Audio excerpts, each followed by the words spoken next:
Before we begin, here's how to earn continuing professional education credit for attending this session. Gain valuable insights by attending the podcast, then complete the assessment test to download your certificate. To do this, follow these simple steps. Click on the link in your description to access the session.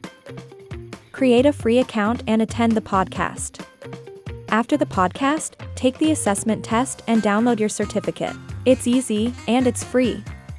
We highly recommend checking out our subscription.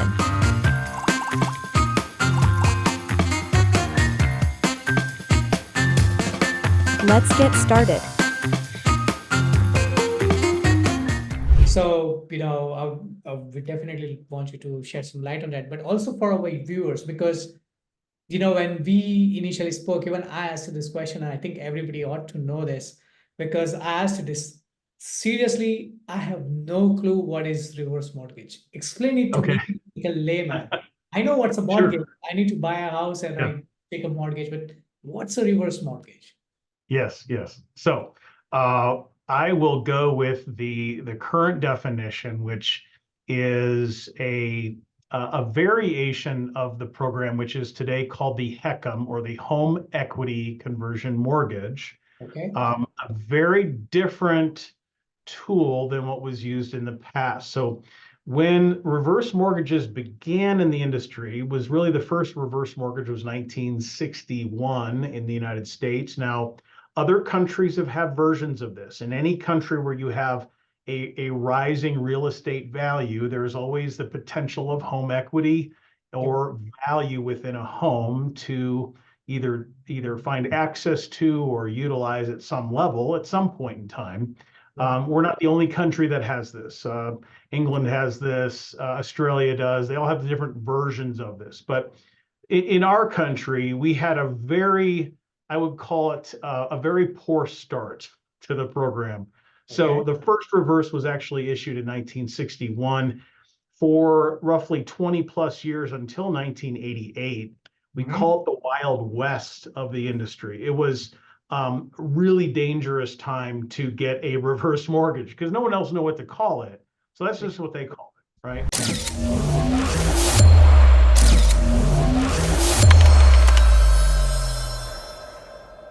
Welcome to today's episode of your favorite podcast, We're Trying to Figure Out with Saul. I'm your host, Saul, and joining us today is Nathan Johnson, a seasoned reverse mortgage specialist. Nathan, thank you for being here with us. Absolutely. Happy to be here, Saul. Thanks for the invite. Absolutely.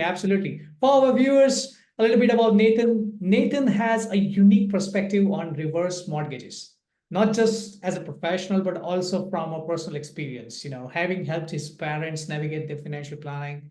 Today, he's here to help us understand how new reverse mortgages can be a strategic tool for managing finances in retirement.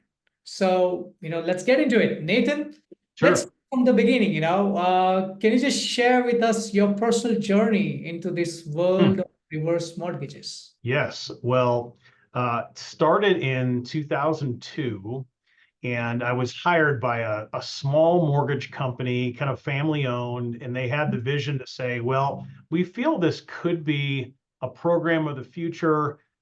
Currently, there's still a lot of work to be done. But we wanted to hire you, so they hired me. I didn't even know how to spell mortgage. I had not done any work in the mortgage world at all. I had been in different sales positions, had been in some nonprofit work prior, but they saw that I had a side to me that they felt could really be helpful for working with seniors. And so a little bit of a backdrop to that is.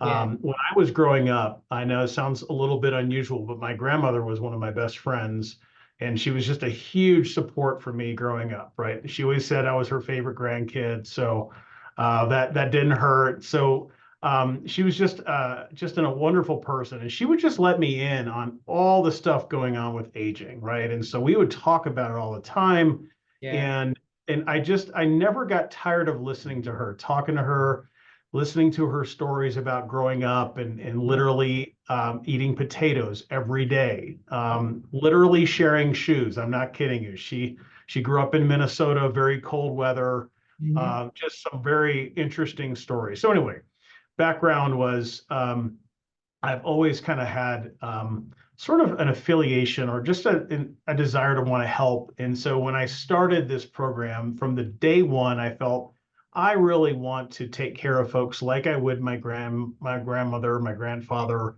and my parents. And so that was the initial launch into the care portion of this, which is a very important, I would say, characteristic to have if you're going to work with maturing homeowners, we call them now. We're not seniors. They don't they don't really want to be called seniors unless they're getting a discount on something maybe that would be senior related. But so when I started in 2002, I was given this sort of here's the objectives of the programs. Here's kind of what we're trying to accomplish, and was launched. However, it was not a very kind entry. Everyone that I would mention the word reverse mortgage to was like, you go into a room and you turn on the light and the cockroaches like take off. Everyone just like leaves the room. And so I was very discouraged I would say first 3 months, Yeah. and the owner of the company just said, just give it some time. This is going to be a long education process. Yeah. However, I said, well, what have you gotten me into here, right? What Yeah. what have I dove into here? And I did a lot of research and a lot of sort of reading and studying on really what the problems were at the time, which Yeah. we'll talk in a little bit. But there was a lot of misconceptions. So really, I started my career in educating, and I haven't stopped. I've been doing this collectively now, going on to my 16th year in the fall. Wow. And I love what I get to do with clients, and also the referral partners, with financial advisors, their CPAs.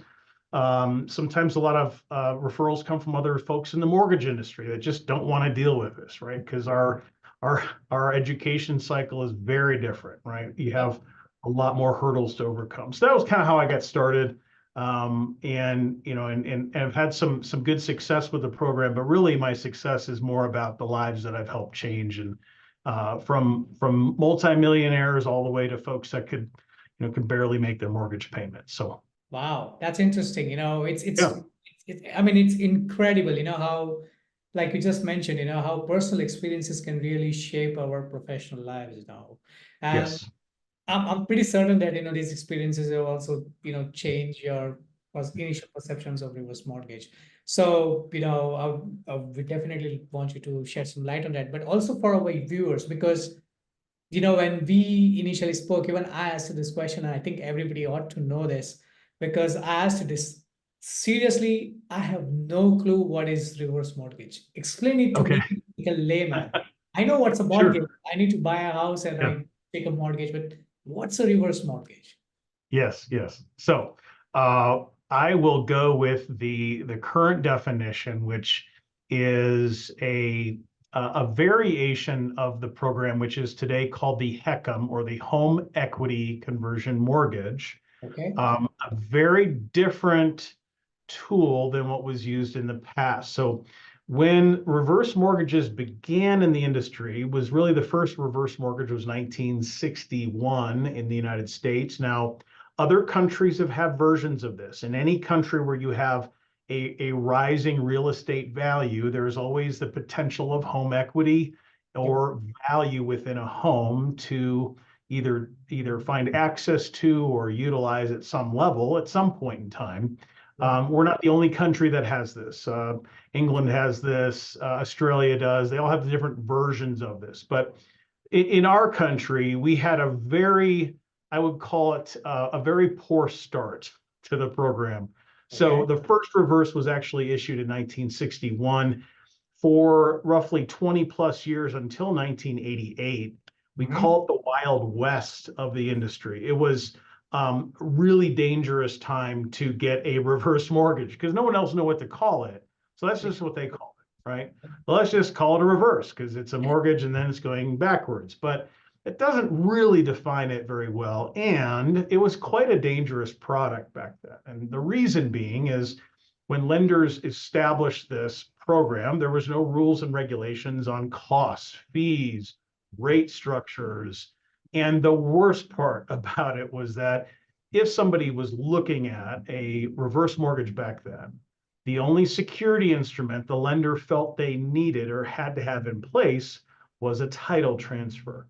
So Right. when that homeowner was looking at trying to access some money within the home because they had built up equity in the home, but more likely the market had increased, right? You talk to some of my clients and they're like, yeah, I bought my home for 12,000 and now it's worth 600,000. Well, that's home equity, that's housing wealth. Yep. But back then, there was no real safe way to access it other than to transfer that title to the lender, the bank, or the private investor, whoever it might be. So that happens That at is face value, dangerous. right? Like, What was that? so that happens at face value. Like Yes. when transfers, it's like face value. Like if I bought it at 12,000 maybe in 1944, and I come Yes. to it in 1980, I'm still doing it at the same rate at which I bought it at 1944. Is Yeah. it? So it would be there would be an appraised value back in that time. There would have been, okay, I bought the home for real cheap and now it's gone up in value. And maybe it wasn't as significantly high as they are today because home Oh, yeah. values just have really ratcheted up quite a bit, right? Okay. But what we saw was this, okay, I want to access some of the money in there, but if they did that, it was quite a dangerous proposition, right? It'd be like if you said, okay, I've got a car here. I'm going to sign my title over to a stranger. Yep. Well, that stranger now owns your car because they own the title. The same thing would be with your home. Yep. So not only the banks had control of that entity, but they could change it at any time. They would write in all kinds of clauses that would make it advantageous for the bank. So fast forward to 1988. Actually, in 1987, Ronald Reagan signed the HECM into law. It was ratified in 1988.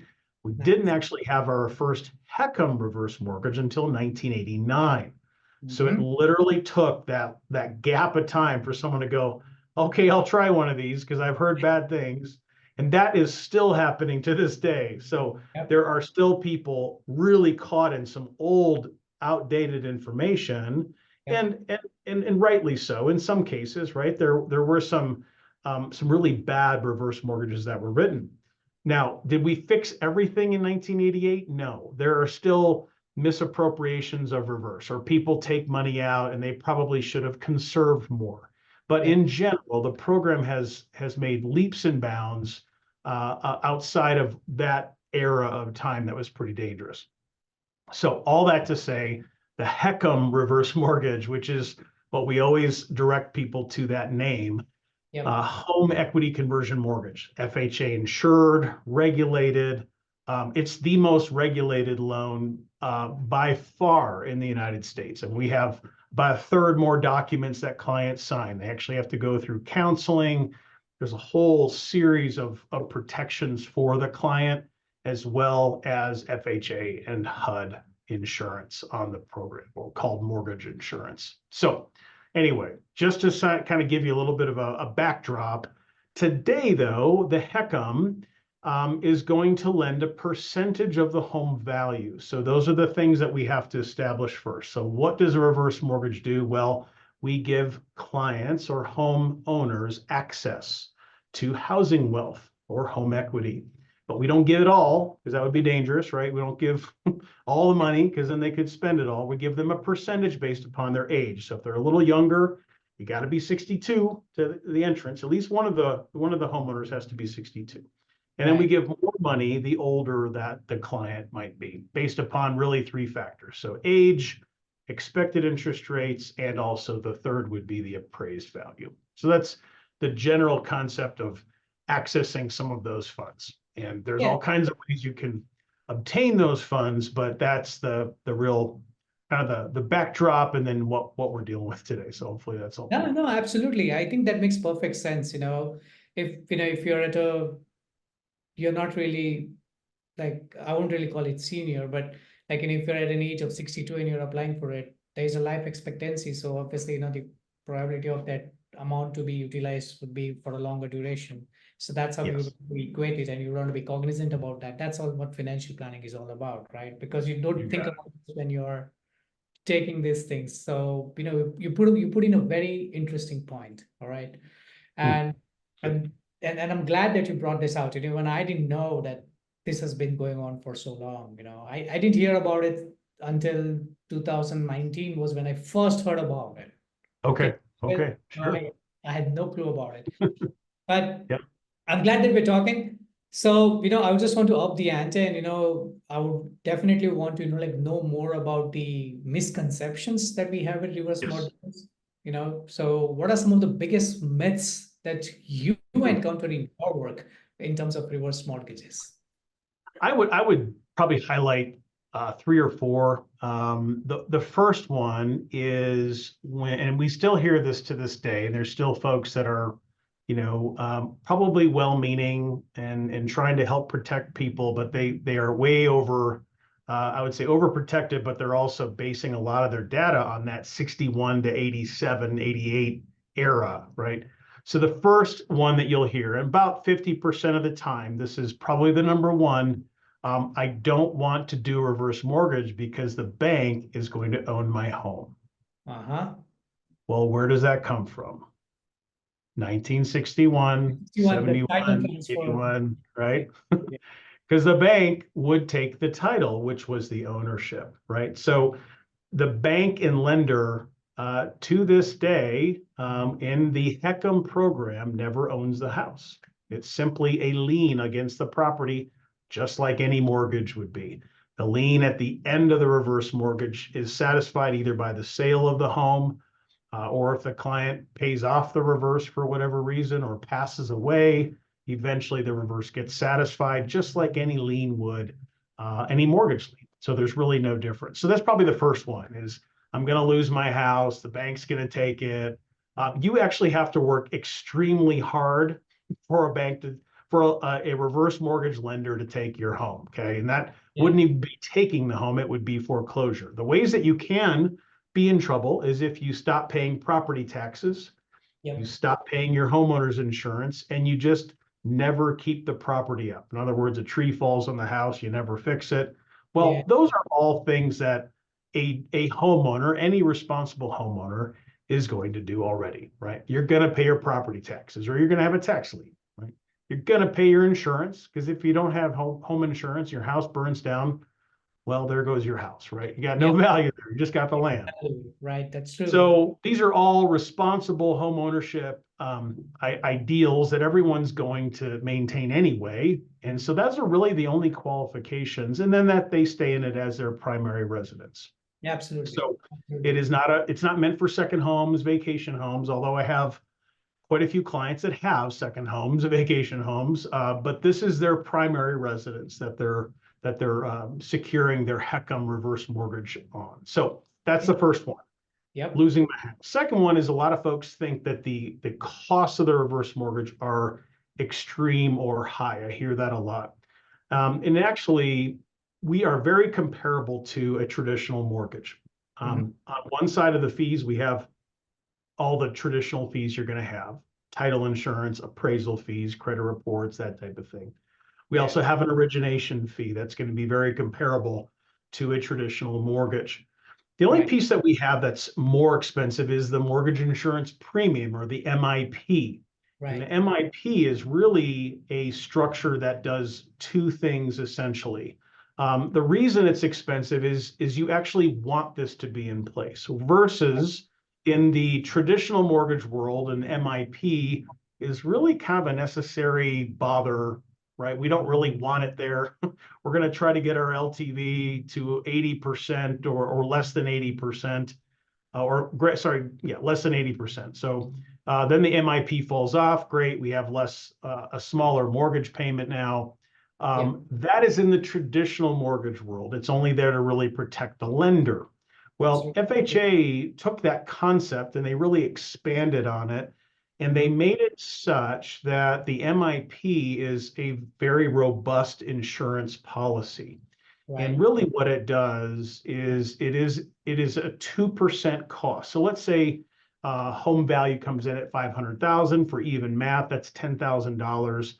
That MIP does not stay with the lender. That actually travels to FHA and HUD, and they have a account that they've been saving for years called the MIP, or the Mortgage Insurance Premium Account, that protects all FHA loans in the country. Okay. Nice. but that's about 5 billion now. So it's been working its way up and it's very substantial. Yep. But what it does is it does really, the engine behind our program, and there's protections. So let me explain that real quick, because this is where a lot of people go by, and I see it. Unfortunately, there's a lot of reverse mortgage salespeople out there, and they just talk to clients and they say, "Well, just deal with it. It's just a cost. So stop belly aching and just it's part of the program." Well, they don't really explain it very well, and so it does get this little bit of a bad rap. So let me explain it. Absolutely. The engine behind our program really is without it, we would be back to that 61, 71, 81 era, because the lender has no real secure, any way to secure the repayment of this loan at some point down the road. So with a true HECM, most of my clients, once they've obtained it, they've secured it, they never make a payment again.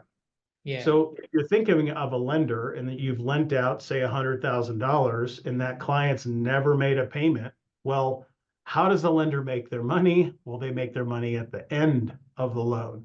Yep. Whereas a traditional mortgage lender makes their money in the beginning, right? That's why they like to have you refinance every other year if you can, because you just reset the 30 years and they make more money on interest and all that. But that's just the mortgage world, right? That's what we've accepted. Yeah. However, the reverse is different. So we have to account for, what if we have a worst case scenario? We've had this home value growing for a while, and then all of a sudden the market takes a dive. Oh. Our home value has gone down. Our loan amount is actually maybe in a worst case scenario, again, the perfect storm. Yep. What if we're upside down? We owe more on Yep. our reverse mortgage than we can sell the home for. So let's call it $50,000 shortfall. That $50,000 is paid for by this account from FHA and HUD. They actually write a check to the lender at closing. Yep. So that MIP is really there as the engine. It makes our program work. Without it, we wouldn't even have a program. We wouldn't even have this wonderful time together. Okay. Nice. The other piece is that there's actually 7 protections that come with that. Nice. So the first protection is called a non-recourse loan. It means that the lender can never come back and ask from the borrower additional funds. So the lender is protected. So non-recourse loan. The borrower is also protected. So the homeowner, the borrower, is protected. So they're never going to have debt to pay on the home outside of what the home would sell for. In very simple terms, we say the home will always take care of the loan. And that's it. Very simple. Yep. Also, they won't pass on any debt to their heirs. So that's the third protection. First lender, second borrower, third heirs are protected. The fourth is the servicing of the loan is also protected. So if the lender goes out of business for whatever reason, the borrower never experiences any shortfall. Basically, the funds keep coming. If they've set up a monthly draw, that draw continues to pay. If they've got money in the line of credit that's available, their monthly statements continue. All of that goes unaffected. Okay, so servicing is protected. Also, these are 2 pieces. Well, I would say the next 3 are very important. Monthly payments. So if a client has set up a monthly payment, like an annuity draw type, it's a type of an annuity, it pays on a regular basis. If they've set that up, that payment is also protected, no matter what happens in the market. If the market goes up or the market goes down, interest rates go up, interest rates go down, it doesn't matter, is unaffected. What's also important is the line of credit and the line of credit growth are also protected inside of the mortgage insurance premium. So it makes the loan program work on the engine side, but it provides all those 7 protections. Now, what's most significant about this line of credit is that I've got clients setting up lines of credit of 200, 300,000 or so. And that's because they have higher valued homes, but they're setting up this line of credit. That line of credit cannot be frozen, reduced, stopped. It's always available. And that is because of this MIP. So when people talk about this as an added expense, it is an added expense, but if we didn't have it, we wouldn't have the program and we wouldn't have the protections. Absolutely. So there you go. That's a much longer answer to number 2. Number three, I will probably hear this a lot, is people say, well, reverse mortgages are really for folks that are desperate, or this is the last result of, a retirement just gone sour. Or people didn't save enough money, so we're using this as the last resort. I heard that a Um, lot. I heard that a lot. A lot of people you are hear asking. that a lot. That's Yeah. right. That is completely false. Okay, now we do help a lot of folks that maybe haven't saved enough, or they've got a mortgage they're carrying into retirement. It's just a burden for them every month. They're having to pay this money out and they're on a fixed income. Yep. When we talk about retirement income planning, there's a hero in our world named Wade Pfau. He's a financial advisor. He wrote a book on reverse mortgages. It is in its third edition. I highly recommend you go out. Now, this is not, and I would say it's not an easy breezy read, right? This is a document. This is data driven, Monte Carlo simulator driven book. And what it was really designed to do is to say, well, Wade started hearing all this stuff in the market, like reverse mortgages are terrible, never do them, or the opposite. Yes, everyone should have one. Well, that's really not true. Again, these are the two extremes, right? Yeah. But what he did is he said, I'm gonna actually do some research here. And he hired a team and they did this simulator, and they basically found through all the different data that they did and the different situations. And one of the situations would be never do reverse. The other extreme would be doing right away. What they found is over this time frame that a reverse mortgage, if used properly, again, a HECM reverse mortgage used properly, can Yep. help support and grow a retirement account, because we use it for a lot of different things. For some people are using it for tax efficiency. Some people are using it for sequence of return risk. Others are just simply using it for the rainy day fund. Instead of drawing funds from their retirement, Yep. when they need it, they've got this other asset that's tax free. So it doesn't affect their tax bracket. And Absolutely. so these are all the things that he discovered. And so he kind of launched this book, and I would recommend, anyone to get this book. It's very interesting. Again, it's going to read more like a research project, but very, very, very good data. So all that means is my highest net worth client to this day, 6 million. Wow.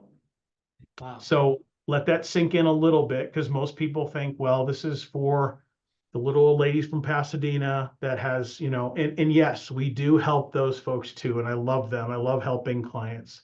I just had a guy in here recently who's, retired. He's got a little bit of Social Security.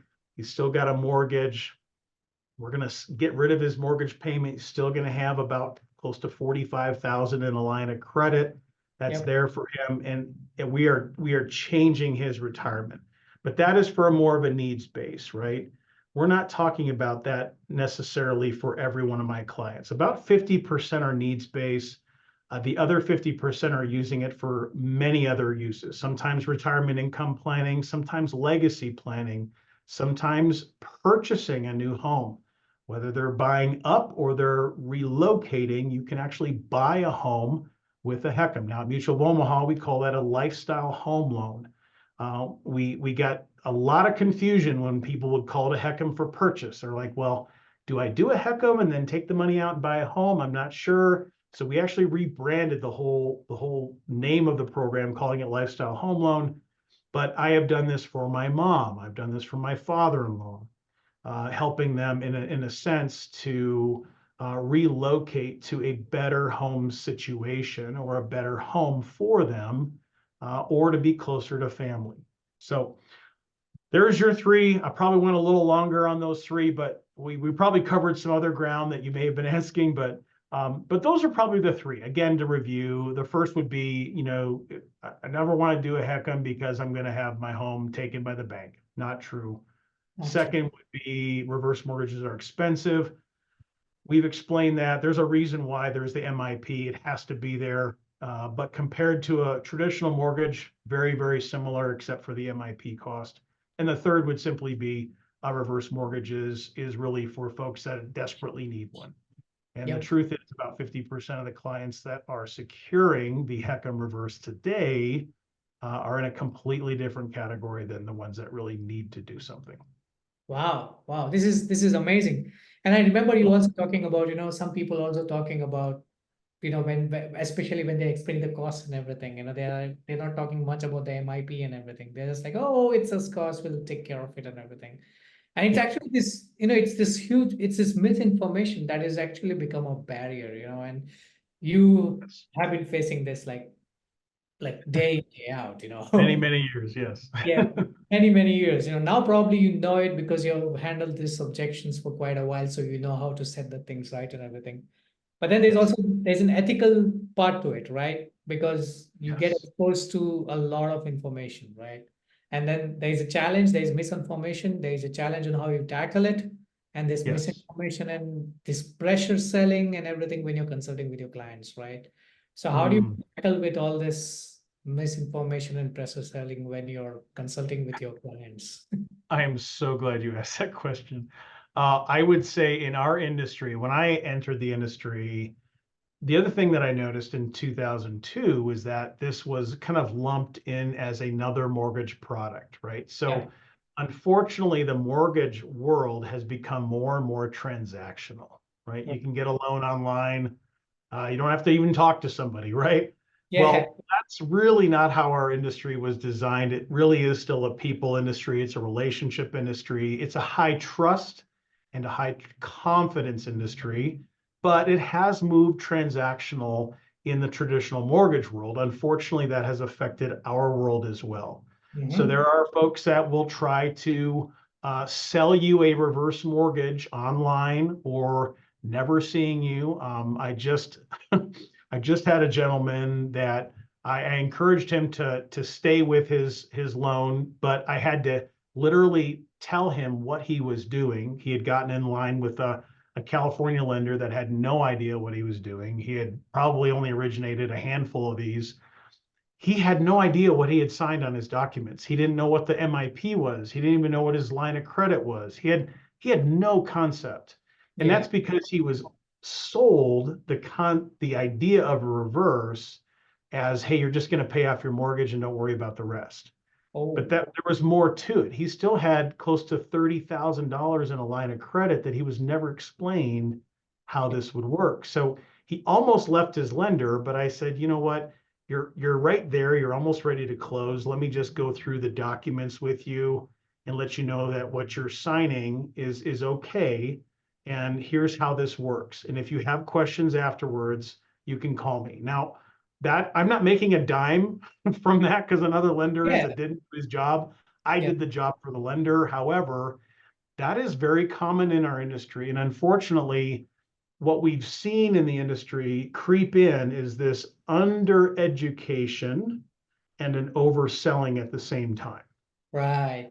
And when I started, I said, I'm going to do the opposite. I'm going to overeducate and I'm going to way undersell this. In fact, we're not even going to call it a sales process. We're going to call it a discovery process. Yep, And so what I've been doing with clients from day one, so when a client comes in fact, I'm going to be launching some webinars in the future here that are going to be simply informational. People can hop in, stay anonymous. It's going to be a very, very basic 30 minutes with a little bit of Q&A at the end. But I found that people just need to have an entry level education and what they're afraid of, they don't really maybe even want to meet me face to face, and that's okay. But I mhm, do encourage that at some point. So the discovery process is all education driven. It's let's talk about accurate information. How does this tool work? And the process that I've developed is that that's step number one. We are not actually taking an application day one. I won't do it.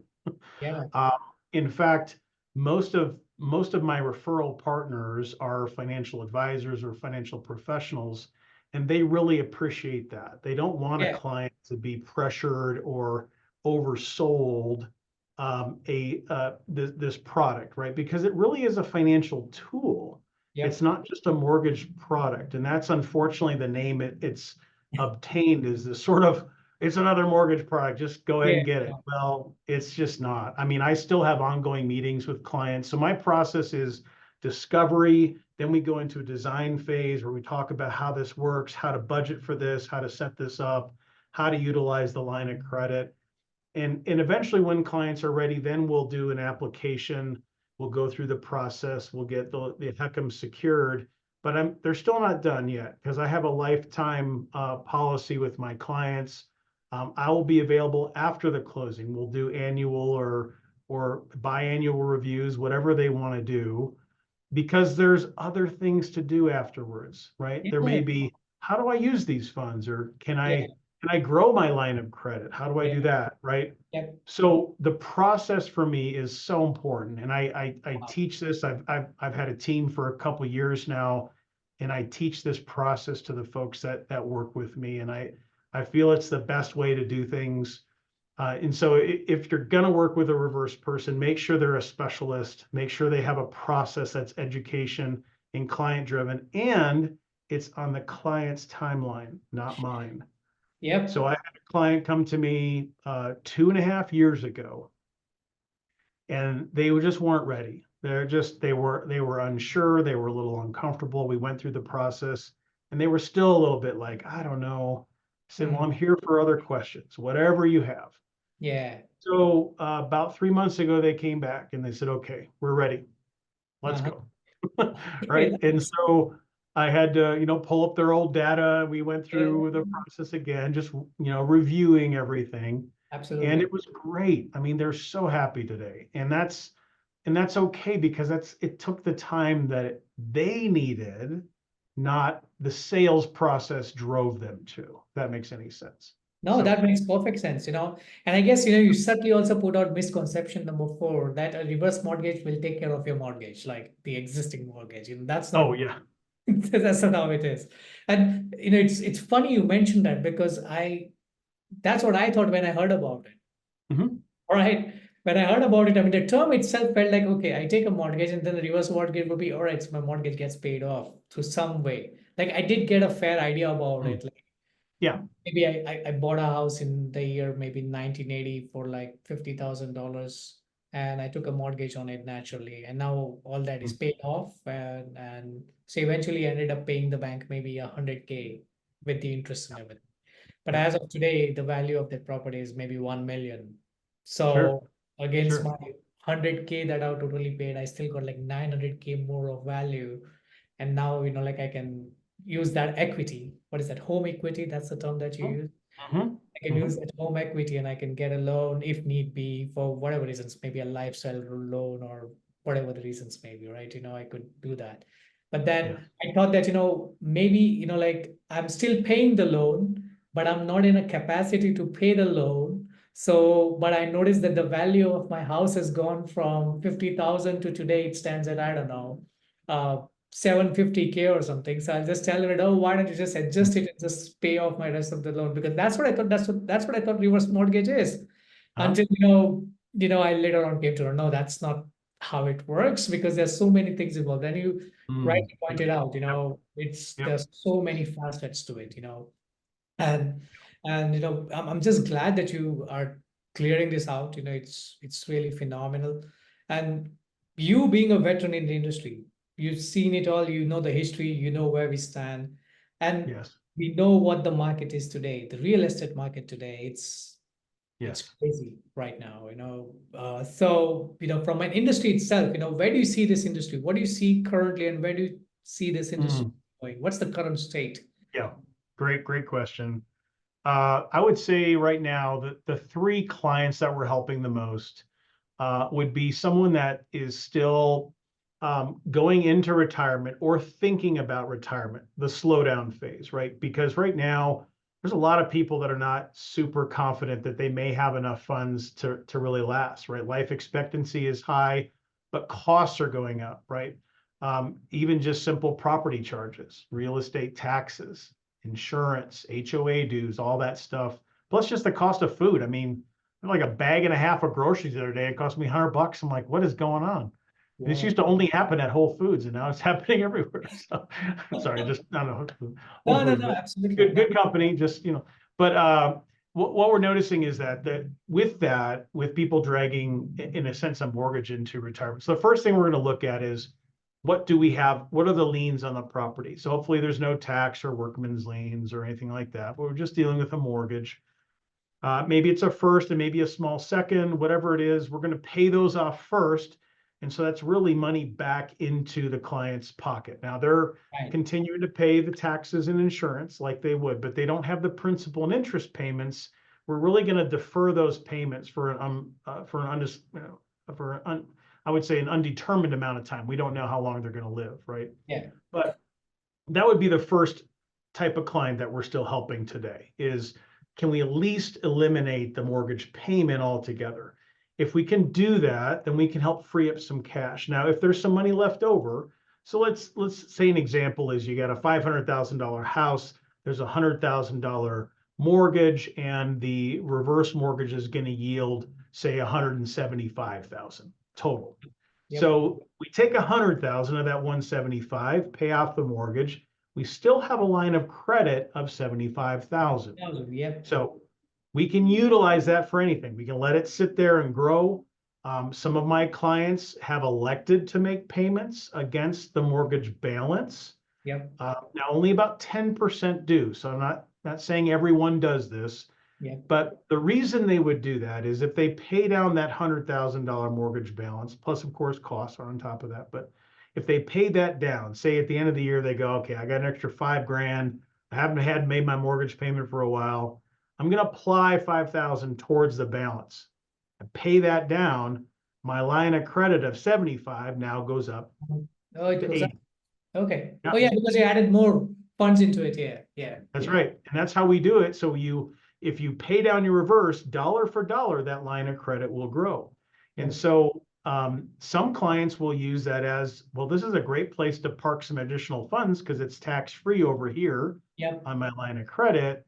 Over here, I'm paying it down. So I have a smaller loan balance. That's a positive. My line of credit's growing. So that would be one type of client. They're taking a mortgage into retirement. The second type of client is simply opening up a line of credit. We call this strategy the buy and hold technique, right? I'm going to literally open up a line of credit. I've got my home paid off.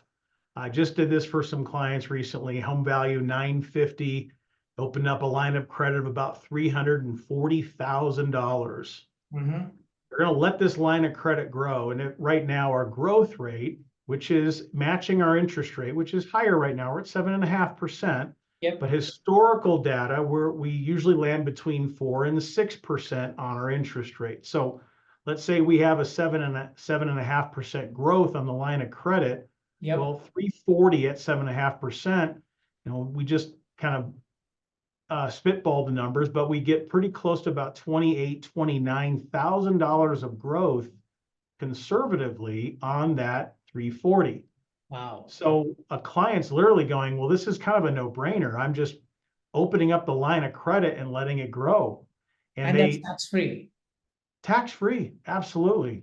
Wow. When they draw the funds out, it's tax-free. Yeah. And then if they draw the funds out, it adds to the loan balance, but then they can pay it back down again. So which would increase the line of credit.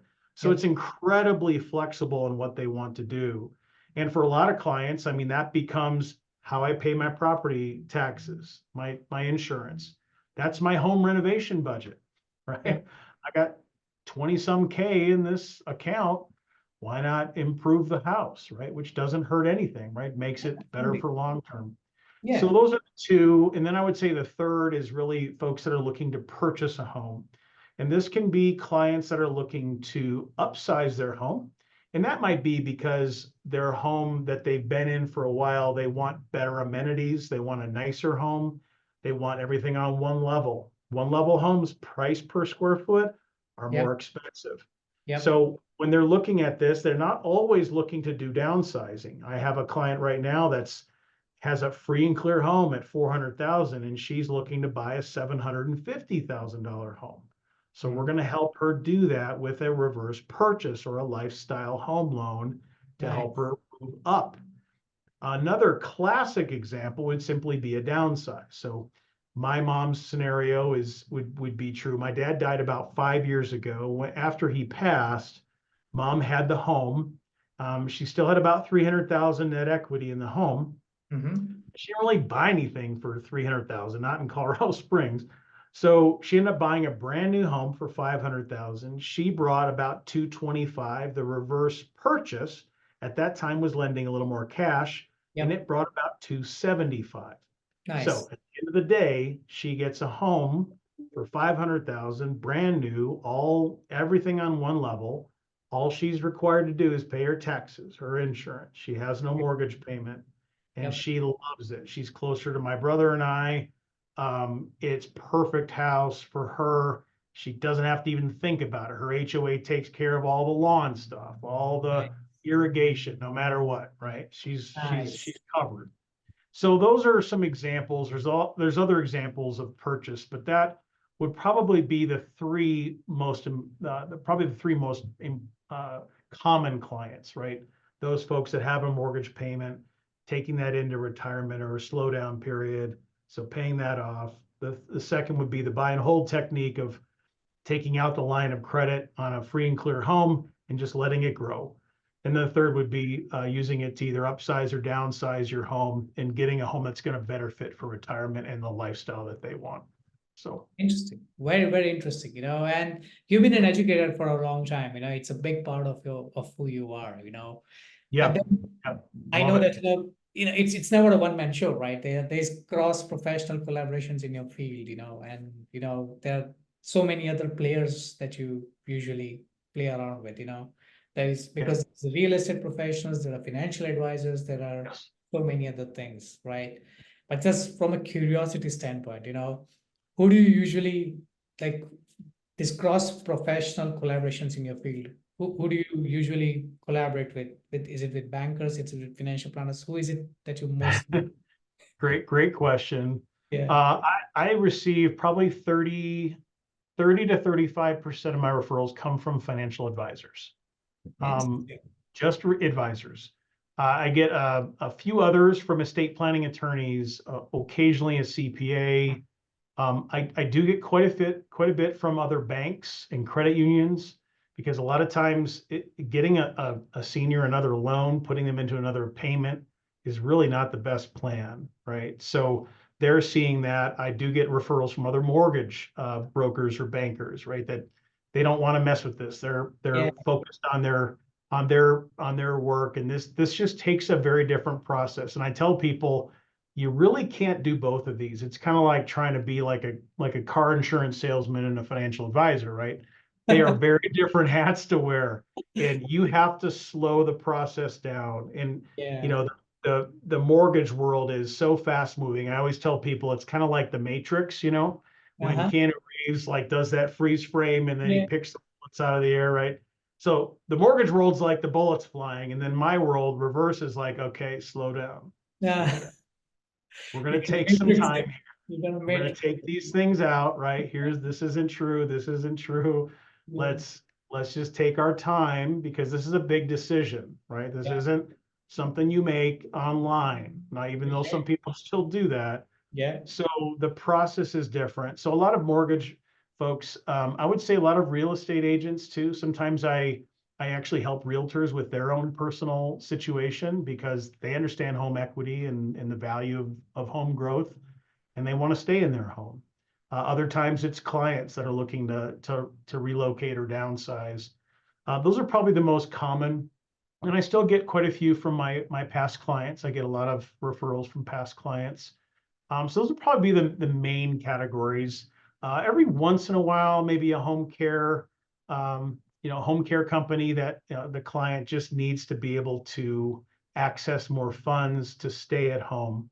The oldest client I have did his first reverse mortgage. Probably should have done a little earlier, but 98 years old. And Oh, his daughters were like, "Okay, Dad, you're doing this because we're shelling out $1,000 a month, each of us, to pay for your care. We can't do it anymore." So we just basically set him up with a monthly payment. It paid his home health care costs, and it set him up in a really good position. So that anyway, those are probably the type of clients that I work with or the referral partners. And sometimes it comes from really, other industries that I don't always expect. Sometimes it might be a handyman, or it might be a neighbor of a friend who just said, Yeah, "Hey, I was going to say that, versus like random people, or maybe like, hey, random." what? I Yeah, know my friend Nathan, he does this. Why don't you go talk to him? Give my name. What's not? that's right. Yeah, but I'm just gonna not. I'm not gonna go take much of the time. There's just this one question that has popped in my head. I'm not sure if Sure. it's true or not, but if you can just tell me if it's true or not. With the home refinancing stuff that you can do with the reverse mortgage, right? The lifestyle loan. Is it Yes. necessary for those individuals? Like if I'm in Florida, is it necessary for me to buy a house in Florida itself, or can I buy that house in Utah, or maybe I Mhm. don't know, shift to Latin America or something, live as an Great expat question. or something. Yeah. So we have only a few simple rules when it comes to the HECM program. One is it's a primary residence loan. Yep. So if you choose to say, okay, I want to stay in Florida, but I want to buy a second home in Colorado or something like that, or vice versa, there's not a problem with that. As Yep. long as you're in that home for technically 6 months and 1 day, Yep. right? It's where you vote, it's where you pay your 181. Yeah. taxes, right? All that. Yeah. That helps determine primary residence. But I have a lot Yes. of clients that have other homes. Like one really interesting story. I had a client uh, that purchased a new home, and he had so much money left over because he didn't have to use all of his funds. Yep. He ended up buying a cabin for his family in another city about 2 miles away called Ouray, Colorado. If you ever want to Google it, it's one of the most beautiful. We call it Little Switzerland here in Colorado. Nice. It's gorgeous, beautiful place. Yeah. So he bought this cabin, which was a lifetime goal and dream. Yeah. And what's fun is he ended up moving back down to Arizona to follow his kids. So I helped him with another purchase down there. Yeah. But now he's in Arizona, and he's in Arizona about 6 months, maybe 7 months out of the year. But guess where he comes in the summertime? The You're right. cat. Because you don't want to be in Arizona in the summertime, right? Or you can be, but if you Yeah. have an option to be in cooler climate, Why you're gonna not? take it.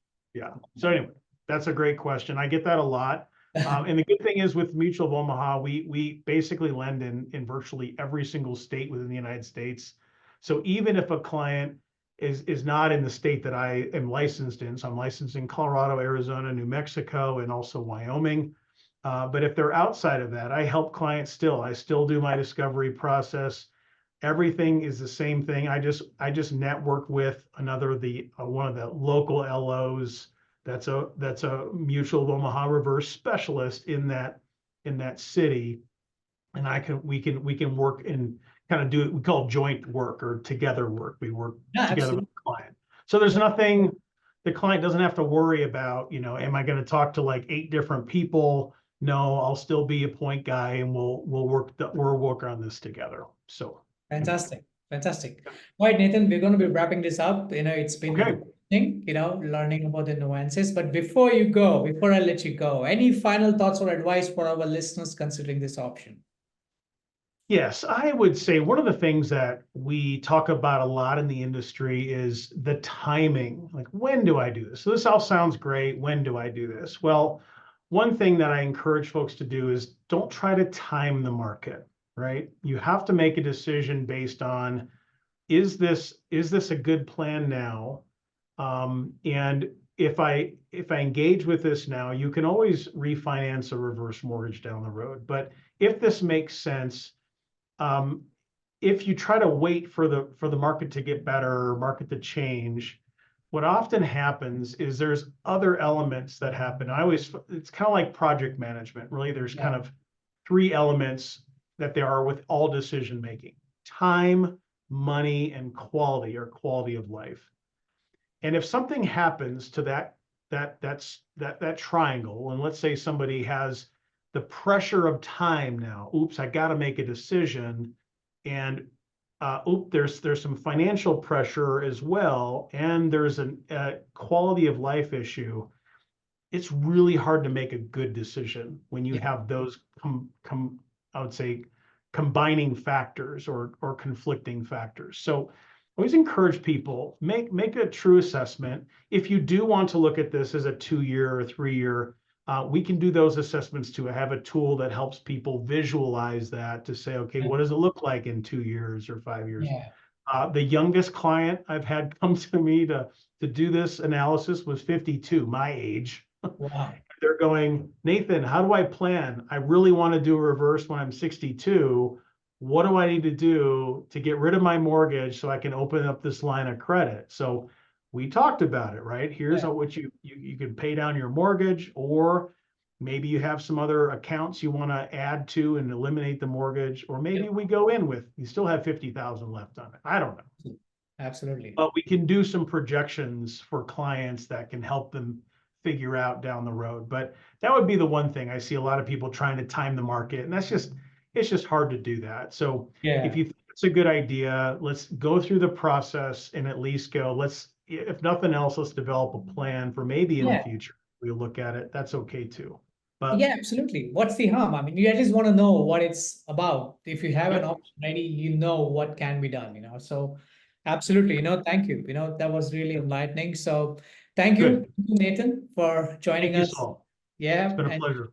yep, and thank you for sharing your expertise. And for our viewers, until next time, keep exploring your options to unlock a financially stable and fulfilling retirement. Until then, goodbye. Cheers. Thank you. Access latest and trending CPE courses with my CPE's Unlimited Access subscription. Subscribe now.